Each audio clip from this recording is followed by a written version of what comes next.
السلام علیکم ورحمت الله وبرکاته. خویندورونو، د انسان ناپوهي د دې ځای نه پیل کېږي، که څه هم دا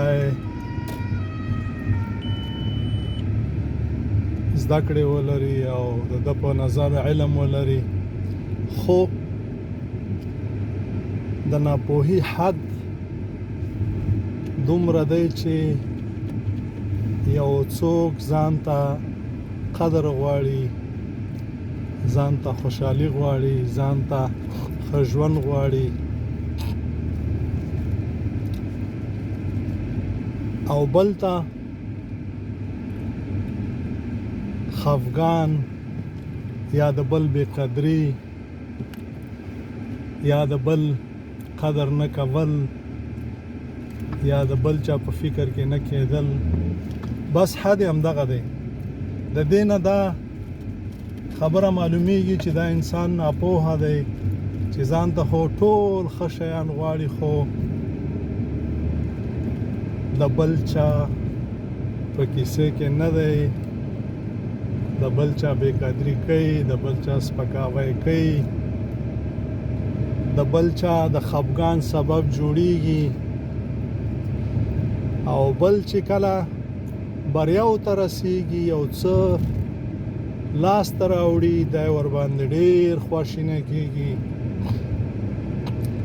دی او دا د انسانیت د غورځېدلو پیژنګلو ده. او عزیزانو، یو څوک به تاسو ته ډېر بې زده کړو، بې علمه، ناپوهه، ساده انسان ښکاري، خو دی به تل د خلکو قدر کوي، تل به د خلکو د خوشحالۍ سبب جوړیږي، په خلکو، په انسانانو، په کائناتو، په حیواناتو به رحم کوي، او د بل چا په بریاو به دی خوشحالیږي. دی د انسانیت حد دی د پوهې چې د خپل کړی دی. عزیزانو، په هیر مو نشي شعر او شاعري او صفتونه او علماء کرام او په منبر باندې ناست او تبلیغیان او فتاوی او فتوی او کش او گیر او چالاکیانی، دا ټول خبرې شته، خو د چا په دې خبرو باندې متر وځي، د چا عملی قدم ته ګوري، عمل ته ګوري، کړنو ته ګوري چې دا سړی څومره څه چې وایي په دې باندې عمل کوي، څومره دی رحیم دی، څومره دی کریم دی، څومره دی شفقت لري، څومره دی د خلکو د خوشحالۍ سبب جوړیږي، څومره دی د انسانیت او د کائنات په فکر کې دی، څومره دی د خلکو قدر کوي. او یو شي ته بل هم متوجه اوسئ چې قدر کولم د څه مطلب دپاره نه وي. ځینې خلک خو هغه کسان چې د ده سره د راکړې ورکړې، د ده نه د ګټې لاسته راوړلو، یعنې د تجارت د پیر او پلور سبب وي، د هغوی خو ډېر ښه قدر کوي، ډېر قدر یې کوي، خو همدغسې لاروونه یو مسافر، یو خپل، یو خوار، یو غریب، په هغې باندې دا ډېر برشکې تېرېږي، هېڅ په کیسې کې نه وي. نو د دې پېژنګلو دغه قدر چې دغه د پیر او پلور او د تجارت او د ګټې او د کاروبار دی، دا قدر نه دی، دا خو د خپل مطلب دپاره دی. قدر هغه دی چې هېڅ مطلب یې ورسره نه وي، یو لاروونه وي، یو خوار وي، یو غریب وي. عزیزانو، په هیر مو نشي چې خدای پاک په موږ او تاسې باندې دغه څومره چې نیک اعمال دي فرض کړي دي، داسې فرض کړي دي لکه مونځ، روژه، زکات، حج، چې دا لوی لوی اوامر دي. دا هم چې وکړل،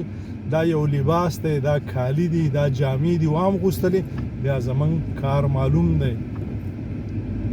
بیا به نو ښه کارونه کوو، کوم کارونه څه چې خدای پاک د موږ نه غواړي. الله مو ښاد و آباد لره، ژوندي اوسئ، آباد اوسئ، یو د بل کار راشئ، یو د بل سره مرستې وکئ، یو د بل سره مینه وکئ، یو د بل نه قربان شئ، یو بل ته لاس ورکئ، تر څو دښمنان هم چې دغه 80 کاله ځپي چې د دې نه وژغورل شئ، تر څو پورې چې یو بل ته لاس ورنه کوي، همدغسې در په در، خاورې په سر، په خپله خاوره به ماجر کډوال یادېږي دا ځکه چې ناپوهي غم دی او موږ ډېر زیات ناپوهه یو تر څو پورې چې موږ او تاسې پوهه لاسته رانهوړو تر هغې پورې به موږ او تاسې همدغسې دردېږو الله مو ښاد و آباد لره ژوندي اوسئ خوشحاله اوسئ یو بل سره مینه وکړئ یو د بل نه قربان شئ یو بل ته لاس ورکړئ او څه چې ځان ته خوښوئ بل ته خوښ کړئ کیسه خلاصه السلام علیکم ورحمت الله وبرکاته